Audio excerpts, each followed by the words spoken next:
Every year, the Eiffel Tower gets a little bit taller in the summer. And we're not talking about like a few inches or something like that. We're talking about several inches, like 6 inches or 15 centimeters. That's pretty crazy. And it happens because the Eiffel Tower is made out of metal, and all metals expand when they get hot. Now, this shouldn't be confused with the fact that the Eiffel Tower also gets longer as the temperature rises. It's actually two separate phenomena.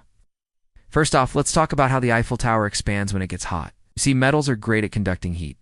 Like if you were to touch this metal statue of a cat, the heat from your hand would quickly transfer through the metal, and then the other side of the cat would also get hot. And that's exactly what happens with the Eiffel Tower in the summer.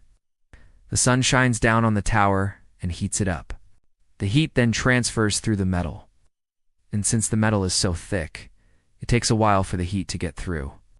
So the top of the tower gets much hotter than the bottom. And because the top of the tower is hotter, it expands more. In fact, the top of the tower can expand by as much as 6 inches or 15 centimeters in the summer. But wait, there's more. There's another reason why the Eiffel Tower gets taller in the summer. See, the Eiffel Tower isn't just made out of one piece of metal. It's actually made out of hundreds of pieces that are bolted together.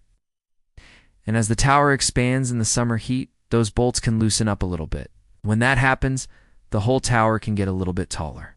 So in the summer, the Eiffel Tower can get almost 7 inches or 15 centimeters taller than it is in the winter.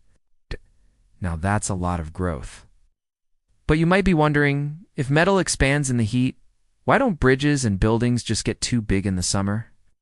Well, most buildings and bridges are built with expansion joints. These are little gaps that are built into the structure that allow for expansion and contraction in different temperatures. The Eiffel Tower does have expansion joints, but they aren't really designed to let the tower expand in the summer. They're actually designed to let the tower contract in the winter. See, in Paris, where the Eiffel Tower is located, it gets pretty cold in the winter. The temperature can get as low as 23 degrees Celsius or minus 9 degrees Fahrenheit. And when the temperature drops that much, the Eiffel Tower can actually shrink by several inches. So instead of expanding in the summer, the Eiffel Tower actually grows in the winter. But don't worry. The expansion joints are designed to take up all the extra space, so the tower doesn't collapse or anything like that. So yeah, the Eiffel Tower is kind of like a metal sculpture that happens to be 100 years old and 330 meters tall. And every year it gets a little bit taller because metal expands in heat. Thanks for watching till the end, and I'll see you in the next video.